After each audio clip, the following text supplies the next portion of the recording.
बिस्मिल्लाहिर्रहमानिर्रहीम। अस्सलाम वालेकुम। रेडिकल इक्वेशन या जज़री मुसावात 1/4 मश्क इनकी प्रैक्टिस के लिए है, जो कि पिछले लेक्चर के अंदर हमने देखा कि जज़री मुसावात क्या होती है, जिसको इंग्लिश में रेडिकल इक्वेशन कहते हैं, और उसकी तारीफ़ देखी, मिसाल देखी। उसके बाद एक्सट्रेनियस रूट या हासिल फजूल जो जवाब होता है उसके बारे में देखा। आज उसको हम प्रैक्टिकली अप्लाई करने वाले हैं मुसावात को हल करने के लिए। 1/4 मश्क के अंदर 3 अक़साम के सवाल मिक्स हैं।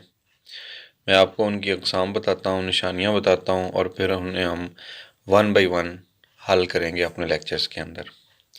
आज के लेक्चर के अंदर हम टाइप नंबर 1 को डिस्कस करने वाले हैं, जो कि क्वेश्चन नंबर 1, 2, 3 और 4 में मौजूद है। कैसे मौजूद हैं, कैसे पता चलता है कि ये टाइप 1 है, उसके लिए हमें देखना होगा कि इसके अंदर जज़र के कितने निशान हैं। जैसा कि क्वेश्चन नंबर 1 के अंदर आप देखें, एक पोलिनोमियल है, ठीक है, जो कि जज़र के बगैर है, और दूसरी पोलिनोमियल है जो कि जज़र के निशान के अंदर आ रही है। तो इसमें 2 पोलिनोमियल्स होंगी। पोलिनोमियल मतलब कसीर रकमी, अलजबरी जुमला जिसको बोलते हैं। 2 पोलिनोमियल होंगी, एक जज़र के अंदर होगी, एक जज़र के बगैर होगी, और दूसरी सबसे बड़ी निशानी ये है कि इसके अंदर एक जज़र का निशान होगा।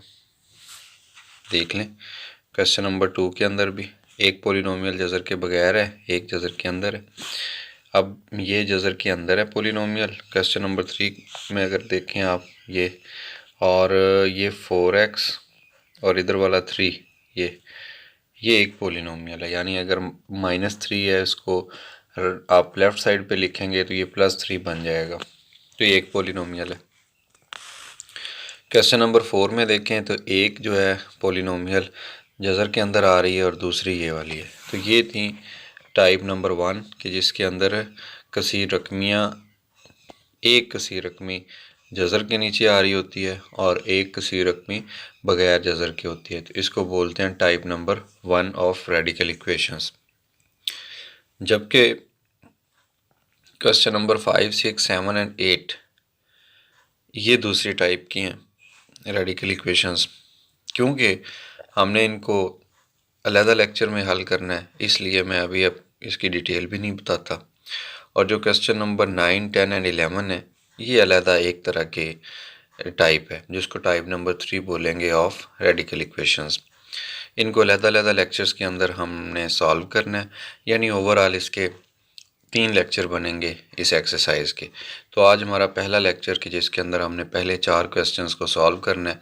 देखते हैं कि ये क्वेश्चंस कैसे हल होंगे।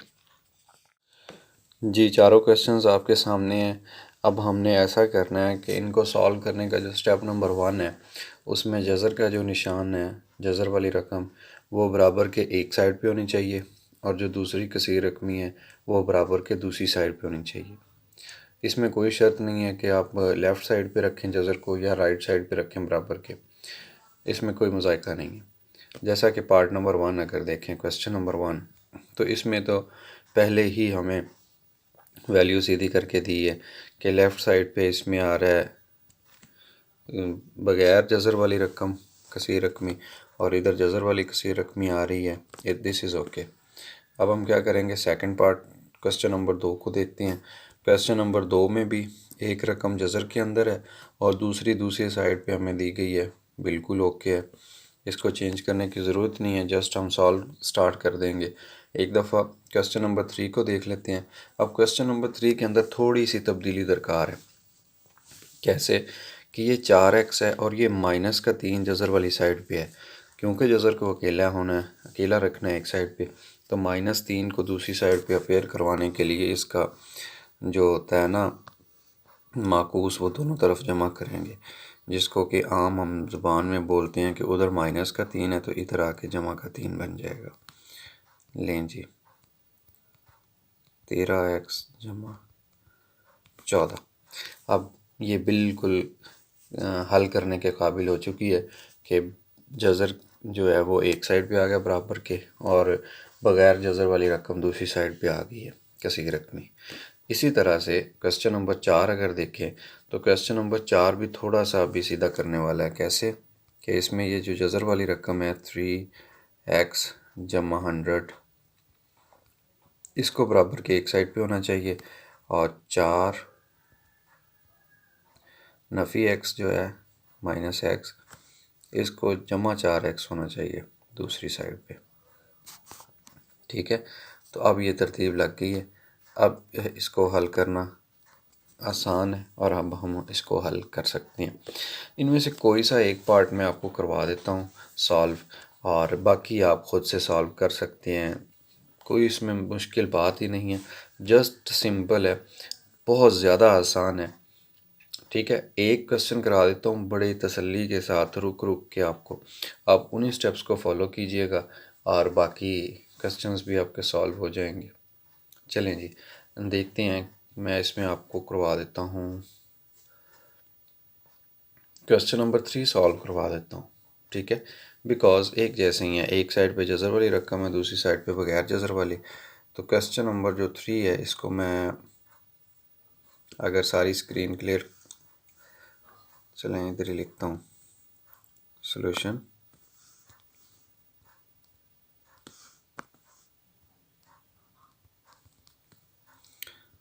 Four x plus 3 this is equal to square root 13x जमा 14। ये रकम इधर लिख ली मैंने जी क्वेश्चन नंबर 3 की, जिसको हल करना है। अब देखें, हम प्राइमरी क्लासेस से ये सीखते आए हैं कि जज़र को ख़त्म करने के लिए मुरब्बा लेते हैं और मुरब्बे को ख़त्म करने के लिए जज़र लेते हैं, यानी स्क्वायर और स्क्वायर रूट दोनों एक दूसरे के मुखालिफ हैं।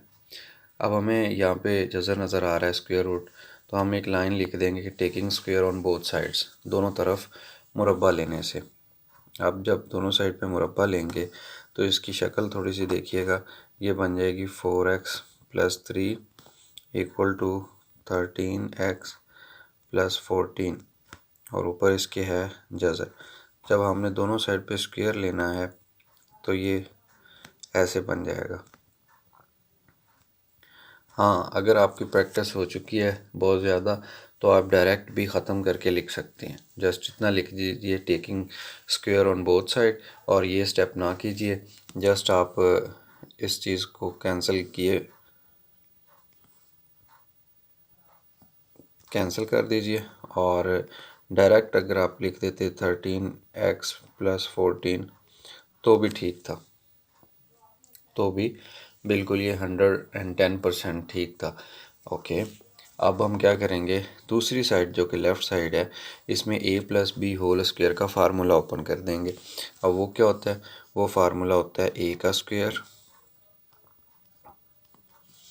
प्लस b का स्क्वायर, दरमियान में प्लस है तो प्लस 2ab। a का मतलब 4x और b का मतलब दूसरी रकम जो कि 3 है। तमाम वैल्यूज़ लिखी जा चुकी हैं, अब इनको हल कर लें। हल कैसे करेंगे कि लेफ़्ट साइड पे 4 का स्क्वायर 16 आ गया, 7x स्क्वायर है। उसके बाद इनकी ज़रब हो रही है, 4 2 8, 8 3 24, और उसके साथ x है। फिर है प्लस 3 स्क्वायर विच इज़ 9, और इधर है 13x जमा 14। तरतीब लगाएंगे इसको, तरतीब का मतलब ये है कि 16x स्क्वायर है, उसके बाद 24x है, और जो दूसरी साइड वाली रकम है जमा 13x, इधर माइनस 13x हो क्या फिर होगी। फिर उसके बाद है जमा का 9 जो पहले से मौजूद था, और दूसरी साइड से माइनस का 14, और ये बराबर आ गया 0 के, यानी तमाम वैल्यूज़ एक साइड पे ले आए। अब इसको दो दर्जी मुसावात बनाएंगे तो ये बन जाएगा 16x स्क्वायर जमा 24x है और 13। 24 में से 13 माइनस होंगे तो बाकी कितना रह गया, 11x, और फिर माइनस का 14 है और 9 है, बाकी 5 रह गया, इक्वल टू 0। अब देखें, मैं थोड़ी सी आपको यहाँ पे एक थ्योरेटिकल बात बता देता हूँ कि हम सॉल्व कर रहे हैं ये जो ऊपर इक्वेशन थी ये वाली, यानी ये वाला क्वेश्चन। हमें जो जवाब चाहिए वो भी इसी का चाहिए, ठीक है। लेकिन हमने क्या किया, हमने स्क्वायर लिया और इस चीज़ को सिंप्लीफाई किया। सिंप्लीफाई करके ये एक दो दर्जी मुसावात बना ली है। अब हमें जो जवाब मिलेंगे वो इस दो दर्जी मुसावात के मिलने हैं, वो इसके नहीं मिलने। समझ आ रही है? इस दो दर्जे मुसावात के मिलेंगे जवाब। हम क्या करेंगे, उसको छांटी करेंगे, चेक करेंगे कि उसमें से कौन सा जवाब है जो वैलिड आ रहा है इसके लिए। जवाब वो होता है कि जिसको आप वापस मुसावात में रखें और वो पड़ताल कर दे, यानी वेरीफाई कर दे कि भाई मैं लेफ़्ट हैंड साइड पे भी सही फिट हो गया हूँ, राइट हैंड साइड पे भी सही फिट हो गया हूँ, लेफ़्ट और राइट का जवाब सेम आ जाए। लेकिन बाज़ औक़ात ऐसा हुआ करेगा कि जो जवाब आया करेंगे एक्स के, वो हुआ तो इस दो दर्जी मुसावात के करेंगे, लेकिन समटाइम्स वो इसको वेरीफाई नहीं करेंगे। हालांकि हमने मुरब्बे लिए, जज़र लिए और ये चीज़ उसी के बराबर ही है, ये वाली चीज़ और ये वाली चीज़ एक ही है। लेकिन समटाइम्स स्क्वेयर्स लेने की वजह से इसके अंदर जो रूट्स होते हैं वो कुछ ऐसे आ जाते हैं कि जिसको एक्स्ट्रा रूट या एक्सट्रेनियस रूट हम बोलते हैं, तो वो वैलिड नहीं होते, ठीक है। उसमें कुछ जो रीज़न है वो ये भी है कि जो स्क्वायर होता है, स्क्वायर रूट होता है, ये प्लस माइनस का साइन इनके साथ आता है, और वो अलहदा थ्योरी है, क्यों आता है, कैसे आता है, जो हमारे टॉपिक से रिलेटेड नहीं है। बहरहाल हम इस दो दर्जी मुसावात को हल करते हैं, फिर उसके बाद देखते हैं कि ये सोल्यूशन सेट में इसका आंसर आएगा या इसका आंसर एक्स्ट्रा आएगा, एक्सट्रेनियस रूट आएगा। तो इसकी तजदीक करें, दो नंबर ऐसे लें, उनको जमा करें तो बने 11, और उन्हें ज़रब दे तो 16 और 5 का हासिल ज़रब बने। 16 दो 32,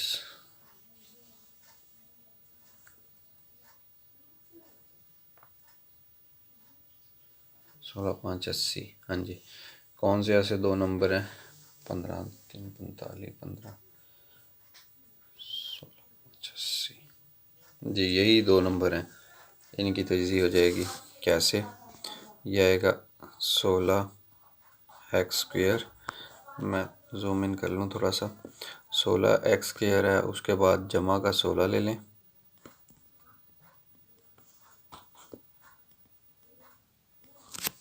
और माइनस का 5 ले लें, यानी यही दो नंबर हैं। इनको ऐड करें तो जमा का 11 बन रहा है, इनको ज़रब दें तो माइनस का 80 बन रहा है। जी ठीक है, गुड हो गया। अब इनकी पेयरिंग कर लें। पेयरिंग तो फैक्टराइजेशन का स्टेप होता है। इन दो में से कुछ कॉमन लें, इन दो में से कुछ कॉमन लें। कॉमन देखते हैं क्या आता है। पहले जो जोड़ा है, पेयर है, उसमें से कॉमन आ रहा है 16x, तो ये लिख दिया मैंने 16x, बाकी रह गया 1x। 16 कॉमन आ गया, x कॉमन आ गया, दिस इज़ 1। यहाँ से कॉमन आ गया -5, बाकी रह गया x प्लस 1। क्योंकि बाहर माइनस कॉमन आया लिहाजा अंदर निशान चेंज हो गया, इस वजह से +1 आ गया। अब x प्लस 1 जो सारी ब्रैकेट है यही x प्लस 1 है, ये भी x प्लस 1 है, यानी एक जैसी आ रही है। तो पूरी ब्रैकेट को कॉमन लेते हैं, x प्लस 1, बाकी रह जाएगा 16x माइनस 5।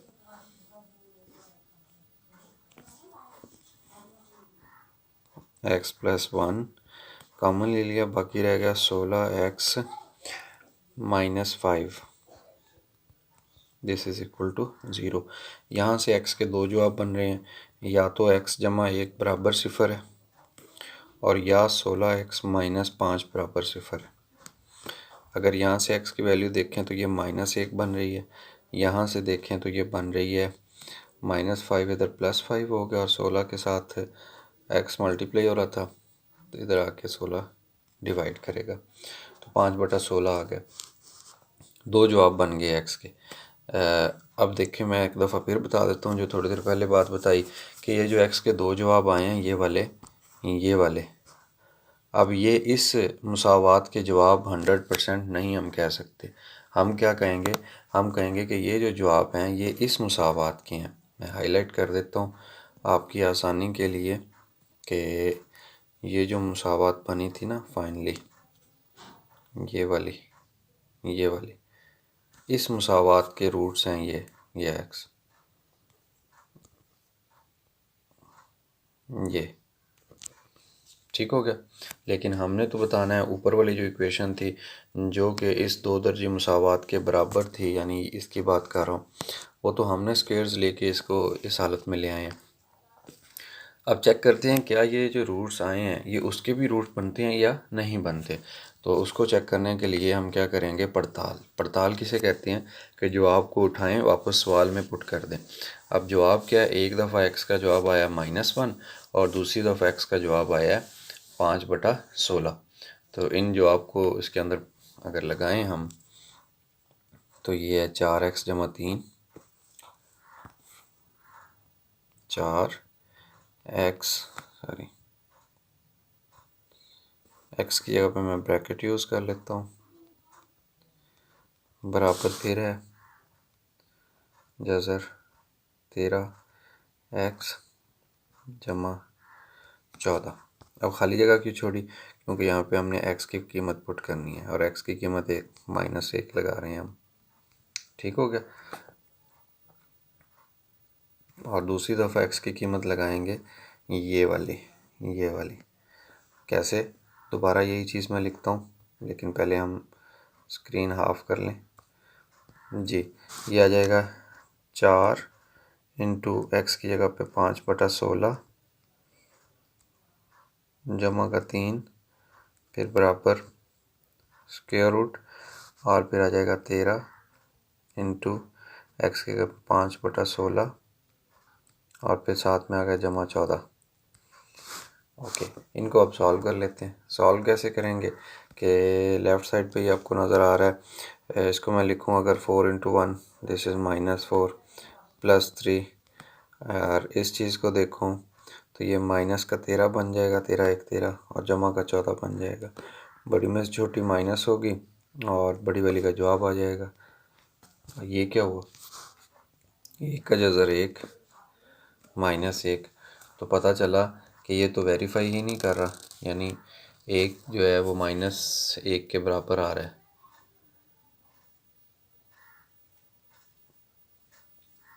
तो ये वेरीफाई नहीं हुआ, जिसकी वजह से हम कह देंगे कि left hand side right hand side के बराबर नहीं है।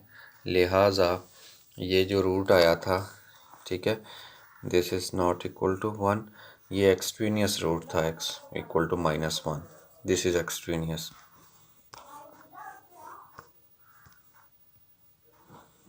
ये एक्सट्रीनियस है।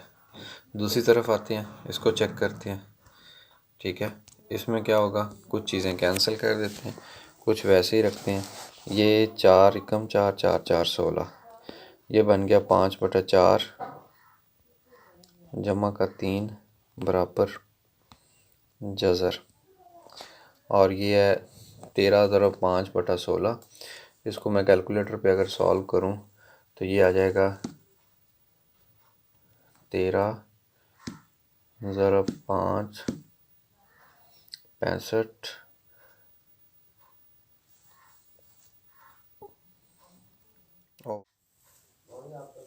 13 5 65/16 जमा 14। ओके, अब इसके रूट को अगर हल करें, इसके अंदर देखें तो 16 एलसीएम आ रहा है 16, फिर ये आ जाएगा 65 और फिर 16 ज़रब 14।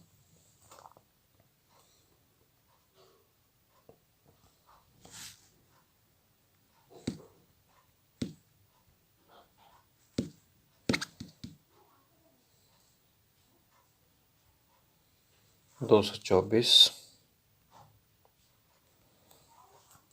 इसमें जमा कर दें 224 में 65, 289,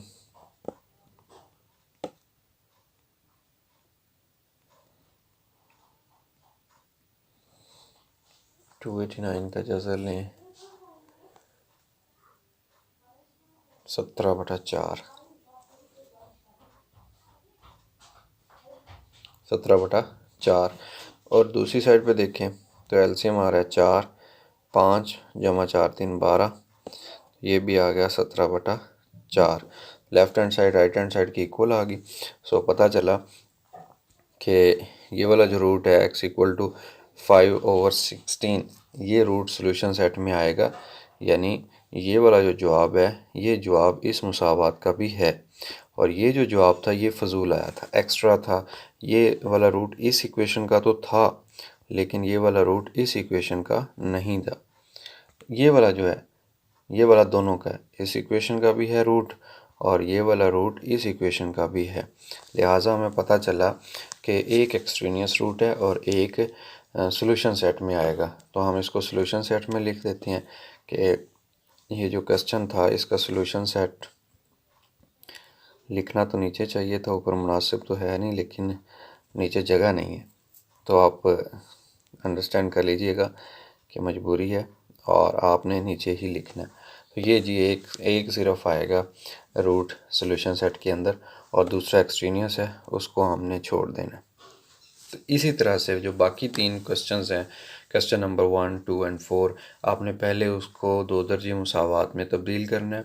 फिर उस 2 दर्जी मुसावात को आपने चाहे तो तजज़ीह के ज़रिए हल करना है, चाहे तकमील मुरब्बा के ज़रिए, और चाहे तो उस पर आपने 2 दर्जी फार्मूला लगा देना है। लेकिन जो एक्स के जवाब आएंगे वो 2 आया करेंगे, उनमें को फिर चेक करना है, पड़ताल करना है वापस जो असल क्वेश्चन की इक्वेशन है उसमें रख के, क्या वो जो जवाब आपने निकाला है वो उसके सॉल्यूशन सेट में आता है या नहीं, उसका जवाब भी है या नहीं। तो पता चलेगा आपको। अगर बराबर आ जाता है लेफ़्ट राइट तो फिर तो वो क्वेश्चन जो दिया हुआ है असल जज़री मुसावात उसका भी होगा, और अगर उसका जवाब ना आए, बराबर ना आए, तो फिर वो सिर्फ़ 2 दर्जे मुसावात का होगा, जज़री मुसावात का नहीं होगा। तो इसको आप एक्सट्रेनियस रूट या हासिलुल फजूल बोल देंगे। अल्लाह हाफिज़।